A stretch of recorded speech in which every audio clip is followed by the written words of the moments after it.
some of our competitors haven't. They've tilted the field a little bit. So I think President Trump is just trying to level it back out. Frankly, we don't win by assessing tariffs that basically come back to bite us. So I'm disappointed. If you put a 10% tariff on aluminum, how much do you think that increases the price of a six-pack of beer? Do you have any idea? Well, a cent. 1 cent. I'm going to tell you a penny. How much do you think it increases the price of an automobile if all the costs are passed through? $45. If you look at the problems here that they're saying, big price effects, negligible price effects. This is leftist economic policy, and we've tried it a whole bunch of times over the last 2 centuries, and every time American families have suffered. Well, it's been quite a back and forth over the last day and a half since the president said he is going to institute tariffs on steel and aluminum. Not a lot of talk about it today, obviously from the president, but a lot of tweets this morning. When a country, USA, is losing many billions of dollars on trade with virtually every country it does business with, trade wars are good and easy to win. Example, when we are down $100 billion with a certain country and they get cute, don't trade anymore, we win big. It's easy. We must protect our country and our workers. Our steel industry is in bad shape. If you don't have steel, you don't have a country. When a country taxes our products coming in at, say, 50%, and we tax the same product coming into our country at 0, not fair or smart. We will soon be starting reciprocal taxes so that we will charge the same thing as they charge us. $800 billion trade deficit, have no choice! Exclamation point. We start there with our panel. Let's bring in Steve Hayes, editor-in-chief of the Weekly Standard. Leslie Marshall, syndicated talk show radio host, and Fox News media analyst Howard Kurtz. Okay, Steve, obviously a lot of pushback from allies who feel this is the wrong thing. A lot of pushback from Capitol Hill. There are some allies of the president's, both on the Republican side and Democratic side, who say they've been waiting for this. Well, I think a lot of us have been waiting for this in the sense that the president made obvious during the campaign that this is what he wanted to do. So nobody should be particularly surprised by his actions. I think what's surprising is the president's language. You don't typically hear a president argue for raising tariffs by announcing that he's starting a trade war and then trying to spin his trade war as a good thing for the country. And I think if you read what the president tweeted this morning, there's no polite way to put this. He doesn't understand how trade works. And he's talking about it as if it's an $800 billion loss on a ledger. That's not how trade works. I mean, we've got a long history of this. You go back to Adam Smith, you go back before.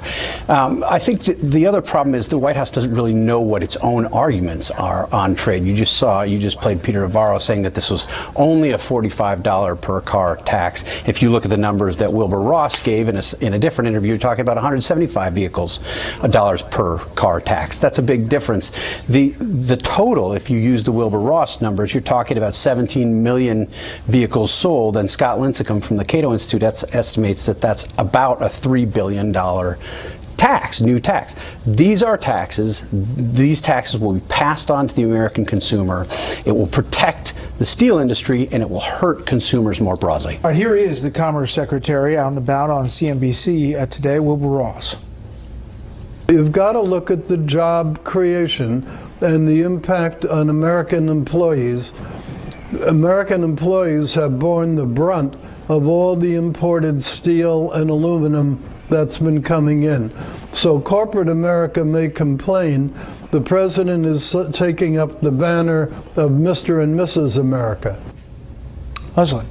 Well, he's right. I mean, when I agree with the president, and some Republicans, you have to say there's something going on here that actually may be right. When we look at what's happened to the United States with manufacturing and with steel, what Wilbur Ross says is right on. And when you have American steel being used and being purchased, GM uses 90% American steel, but the United States imports more steel than any other country. That is problematic. We do have a trade deficit that has to be addressed.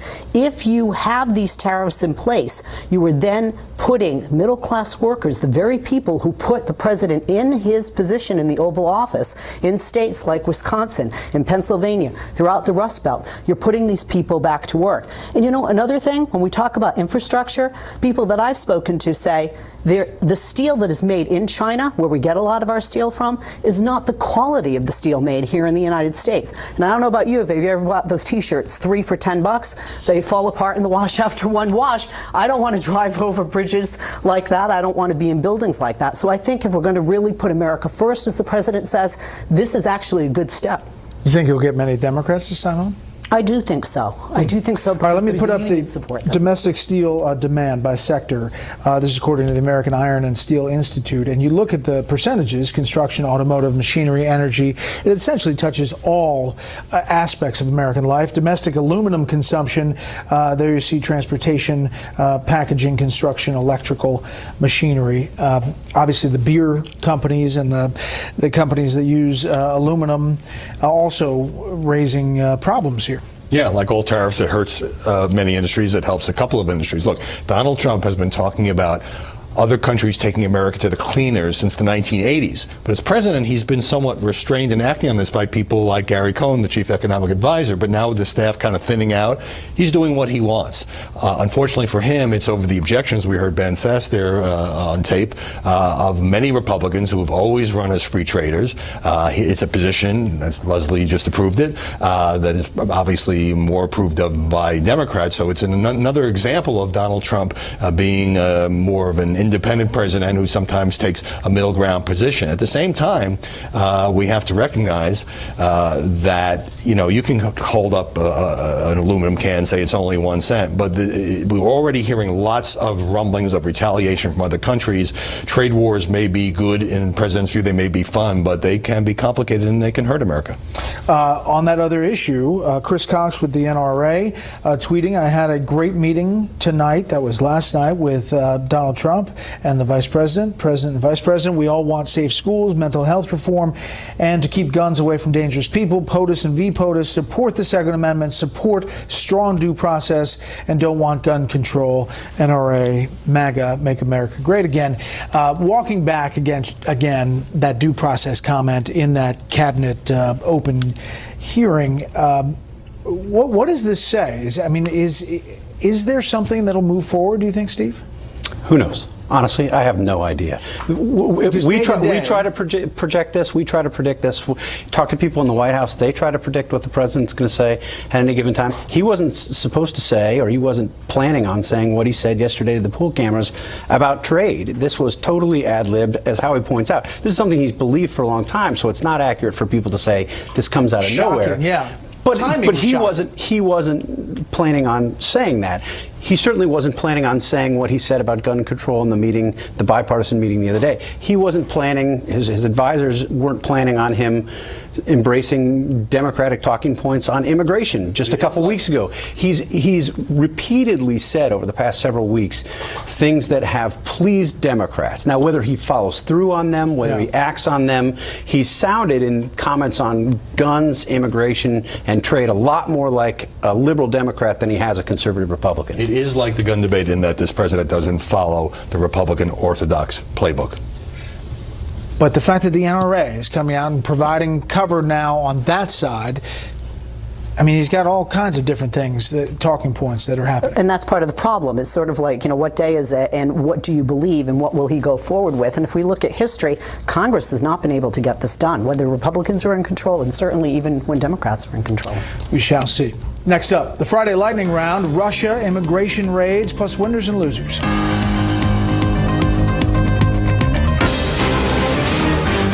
Every single weapon system discussed today easily surpasses and avoids an anti-missile defense system. For some of the systems, we're still working on them. We have no doubt that we will get there. Russia has been developing destabilizing weapon systems for more than a decade in direct violation of its treaty obligations. These weapons that are discussed have been in development a very long time.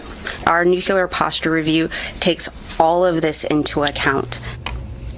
Vladimir Putin talking about nuclear weapons that he says will be unstoppable by the U.S. By the way, 2 former Fox anchors in that little montage, Megyn Kelly and Heather Nauert, just to point that out on this Friday. We're back with our panel.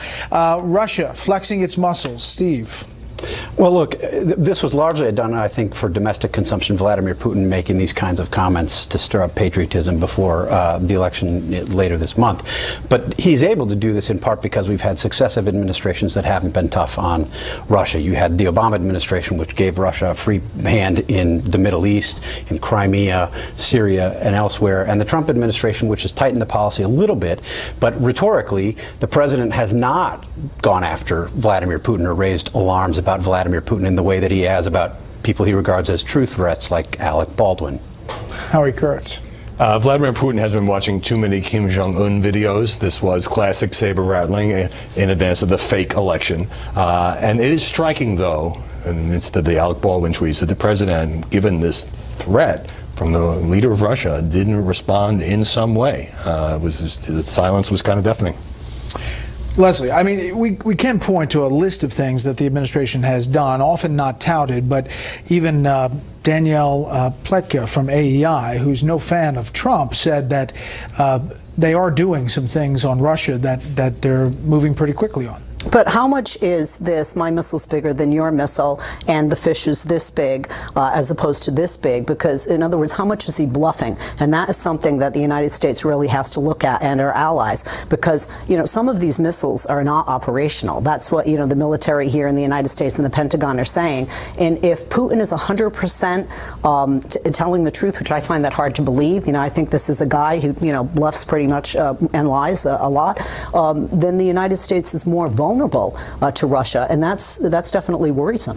All right, ICE raids. Not only what we saw in Oakland, the mayor warning about ICE raids, but now ICE going after businesses for hiring illegals. Take a listen.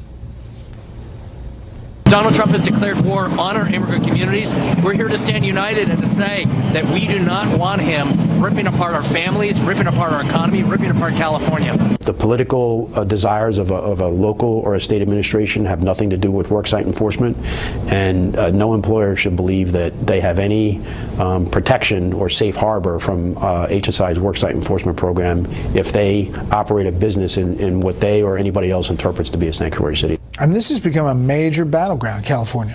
Yeah, and you know, I'm all for going after companies that employ illegal immigrants, and somebody ought to crack down. But the fact that this is happening in California could lead some people to believe that, you know, blue states, San Francisco, sanctuary cities, that there is a little bit of politics tinged in here. Leslie. Living in California, it's a lot of politics. I mean, you know, really, the president is going after California. It's like we're getting punished. We have the highest number of undocumented workers. We have the highest number of dreamers. You know, I'm with Howie, and I've always said, don't punish these people when these corporations dangled a carrot of opportunity in the form of a job for people that are hungry or suffering and didn't have opportunity, or they were fleeing corruption, or they were fleeing violence. The problem here is living, you know, in Southern California, there are so many people that know are related to individuals that are undocumented, that have been here 30 years, that have never committed a crime. My problem is I want to see this list. I have a hard time believing there's 800 people out there that committed crimes, and you know, close to 200 that committed crimes that they rounded up. I just don't see that. When you look at the numbers in Oakland, they have a very high crime rate. Overwhelming majority are people born right here in the United States. I will follow it. There's obviously another side. Winners and losers quickly. Yeah, my winner is Hope Hicks for getting out of the White House at a time when the White House seems deeply submerged in chaos. And my loser, American beer drinkers, including me, who are going to be paying, it'll end up being much more than a penny per six-pack, but a penny per six-pack adds up if you drink a lot of beer. Then you do. Okay, next. My winner is Otterbein University. They are giving 4 full rides to the daughters of a slain officer in Ohio who died in the line of duty, and I thought that was awesome. As a parent, college is very expensive. The loser, I would say, is Congress for not doing their job. You have retailers like Dick's, Walmart, LL Bean saying, okay, if you're 21, you can buy a gun and ammunition. If you're younger, you can't do it. Quickly. My winner is Jeff Sessions. Rather, when confronted with a disgraceful tweet from President Trump, he didn't whine, he didn't leak, he just made a statement saying he was doing his job with honor and integrity. My loser is the White House staff, not because it's a tough place to work, but because reading things like unglued, out of control, spiraling, these are things they're saying anonymously, trashing their own president to the press. I love leaks, but if you can't support the boss, maybe it's time to look for a new line of work. Panel, thank you. When we